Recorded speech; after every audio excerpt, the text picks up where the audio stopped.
जनता politics में आपका स्वागत है। बचपन में सुनी एक भोजपुरी कविता की कुछ पंक्तियां याद आती हैं। धैलिस छूटल घाट धोबिनिया, अब तब पटक पटक के धोई, कहो फलाने अब का होई। मतलब छोड़े हुए घाट पर जब धोबी वापस पहुंचता है तो नए उत्साह के साथ खूब पटक पटक कर कपड़े धोता है। ये हास्य व्यंग कैलाश गौतम जी ने इमरजेंसी के समय लिखा था कि अब का होई। आज धोबी की भूमिका में मोदी जी अपने छोड़े हुए तेवर को वापस लेकर आए हैं और कपड़े रूपी कांग्रेस की पटक पटक कर धुलाई कर रहे हैं। तो राजनीतिक गलियारों में सवाल उठना स्वाभाविक है कि कहो फलाने अब का होई। एक बात तो साफ है कि जोन होई अच्छा नहीं होई, क्योंकि मोदी जी कोई सामान्य धोबी तो है नहीं जो थोड़ा साफ होने पर कपड़ा किनारे कर दे। वो तो ब्लीचिंग पाउडर, सोडा, सर्फ और गर्म पानी डालकर उबालेंगे, फिर पटकेंगे, फिर उबालेंगे, फिर पटकेंगे, जब तक कि सारे दाग छूट न जाए, मतलब सारी सीटें कांग्रेस हार न जाए, तब तक रगड़ाई और धुलाई होती रहेगी। गांधी परिवार देश छोड़कर भाग न जाए, तब तक धुलाई होती रहेगी। कांग्रेस इतिहास के पन्नों में सिमट कर रह न जाए, तब तक धुलाई होती रहेगी। पिछला वीडियो आप सबने देखा ही होगा कि कैसे कांग्रेस अपने बिछाए जाल में फंसती चली जा रही है, कैसे उनके कुकर्म एक के बाद एक उनके सामने आते जा रहे हैं और इन कारनामों की बॉल पर कैसे मोदी जी लगातार चौके छक्के लगाए जा रहे हैं। मोदी जी की कही हुई बात का प्रभाव देश में कैसे पड़ता है, इसका अनुमान आप इसी बात से लगा सकते हैं कि पिछले 2 दिनों से सोशल मीडिया पर हर तरफ मुस्लिम आरक्षण से लेकर ढेर सारे यूपीए सरकार के कच्चे चिट्ठे खोले जा रहे हैं। ऐसा लग रहा है कि मोदी जी ने सबको झकझोर कर जगा दिया हो। भारतीय राजनीति में इस तरह से प्रभाव छोड़ने वाला नेता शायद ही दूसरा कोई हो। पूरे चुनाव का माहौल ही बदल गया। कांग्रेस को बगले झांकने और थिथरई करने के सिवा कोई रास्ता ही नहीं समझ में आ रहा है। विचित्र महिमा है, या यूं कहें कि गांधी परिवार के चुनावी मेढक जब बाहर आकर टर टर करते हैं तो उन्हें मौसम का अंदाजा ही नहीं लगता और वो खुद की ही हंसी उड़वा लेते हैं। अब प्रियंका गांधी आई नरेंद्र मोदी के आरोपों का जवाब देने, देखिए क्या कह बैठी। इंदिरा गांधी ने अपना सोना, जब जंग हुई थी, अपना सोना देश को दिया। मेरी मां का मंगलसूत्र इस देश को कुर्बान हुआ है। और अगर मोदी जी मंगलसूत्र का महत्व समझते तो वो ऐसी अनैतिक बातें नहीं करते। मेरी मां का मंगलसूत्र इस देश को कुर्बान हुआ है। प्रधानमंत्री जी मंगलसूत्र का महत्व समझते तो ऐसी अशोभनीय बातें नहीं करते। अब ये क्या था? इसी को तो कहते हैं उड़ता तीर लेना। बेवजह पूरे खानदान की फजीहत करा ली। किसी ने पूछा, राजीव गांधी के गुंडों ने 1984 में हजारों सिख बहनों के मंगलसूत्र उनके पतियों को मारकर छीन लिए थे, उस पर भी कुछ बोल दो। कोई कहता है कि इसकी माँ के गले में कभी किसी ने मंगलसूत्र देखा? सोनिया की मंगलसूत्र पहनी हुई फोटो मुझे भेजें, मैं उसको 1 लाख रुपए इनाम दूंगा। 10 लोगों ने जयपुर की घटना याद दिलाई कि आपकी दादी ने 1971 में जयपुर राजघराने का तमाम खजाना जब्त कर लिया था। बाद में महाराजा मान सिंह ने सुप्रीम कोर्ट तक कानूनी लड़ाई लड़ी थी, लेकिन इसे हासिल नहीं कर सके थे। इंदिरा जी ने जब्ती के दौरान अरबों खरबों के सोना चांदी और जवाहरात बिना लिखा पढ़ी के ही सीज करवाए थे, जिसे वे बड़ी सफाई से ले उड़ी। गांधी परिवार ने सरकारी मशीनरी का इस्तेमाल कर डलवाए गए अपने इस डाके का माल महाराजा को कभी नहीं लौटाया। नेशनल हेराल्ड याद है? खानदान ही लुटेरा है। एक ईसाई कब से मंगलसूत्र पहनने लगी? आपकी माँ ने मंगलसूत्र पहना क्या? क्योंकि वो तो ईसाई है। बस एक फोटो शादी वाले दिन का दिखा दो मंगलसूत्र पहने हुए।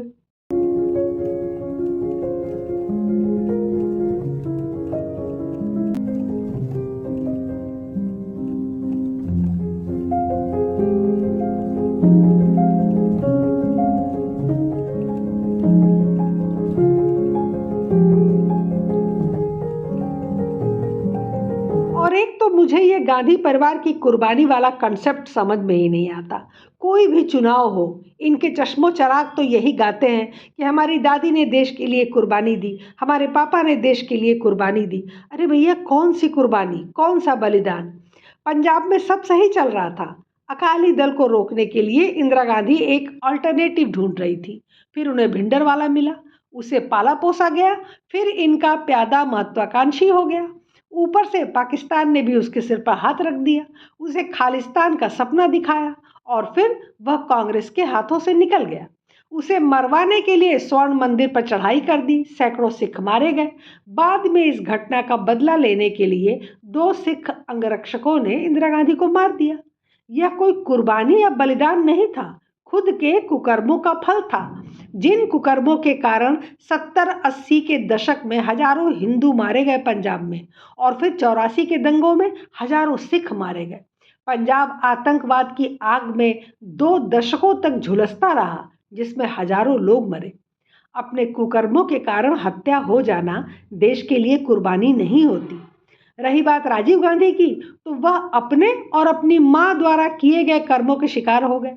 इंदिरा गांधी को लगा कि वह तमिल और सिंगली लोगों के मुद्दे को सुलझाकर इस क्षेत्र में बढ़त हासिल कर सकती हैं। इसलिए उन्होंने श्रीलंका सरकार और लिट्टे के बीच मध्यस्थता की और भूटान की राजधानी में दोनों पक्ष के बीच बातचीत शुरू करवाई। अब यहाँ इंदिरा गांधी खेल कर गई। तमिलनाडु की कुछ पार्टियों को खुश करने और खुद की महत्वाकांक्षा को पूरा करने के लिए उन्होंने लिट्टे के लड़ाकों को ट्रेनिंग देना शुरू कर दिया। आपको जानकर आश्चर्य हो सकता है कि तमिलनाडु में लिट्टे के ढेरों ट्रेनिंग कैंप्स थे, जिसमें सबसे बड़ा कैंप कोलाथुर का था। प्रभाकरण बाकायदा रॉ के अफसरों के साथ घूमता था। यह 80 के दशक के शुरुआत की बात है। लिट्टे दिन प्रतिदिन घातक होता चला गया, क्योंकि उन्हें आर्मी ग्रेड ट्रेनिंग और हथियार दिए जा रहे थे। इंदिरा गांधी की हत्या हुई और उसके बाद खेल बिगड़ने लगा।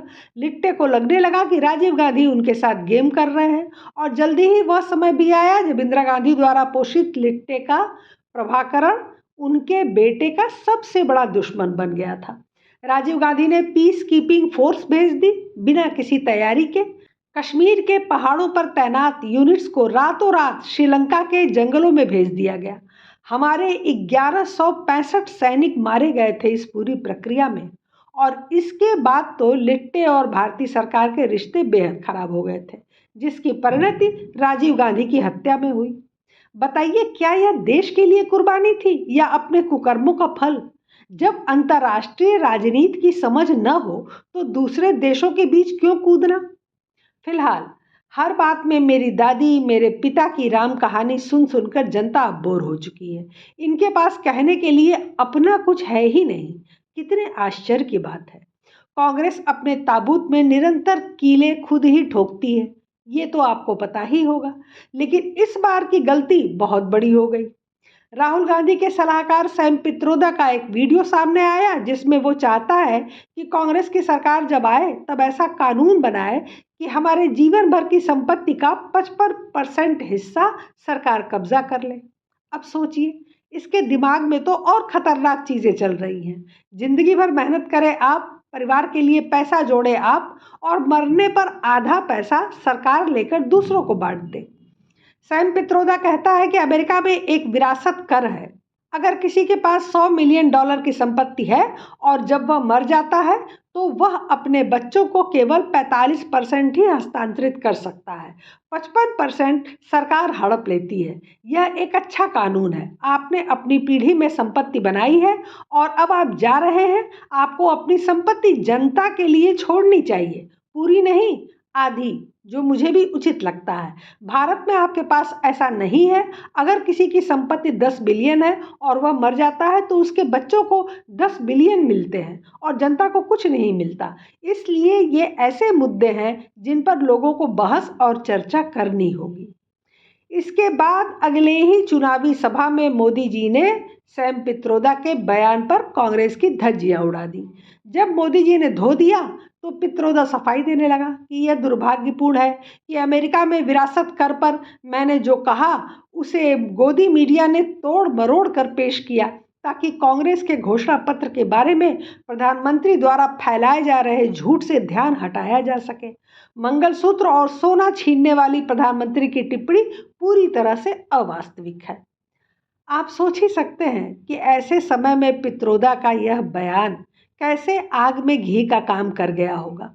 भाजपा तो पहले से ही फॉर्म में थी, लेकिन मोदी जी के इस कथन पर कि कांग्रेस आपकी संपत्ति छीन लेगी, स्वयं पित्रोदा ने मुहर लगा दी और तरीका भी बता दिया। यही होता है दुर्दिन, जब गीदड़ की मौत आती है तो वो शहर की ओर भागता है। अब इस पर राहुल गांधी जैसे मंदबुद्धि से आप क्या उम्मीद कर सकते हैं? वो किस ढंग से रिएक्ट करेगा?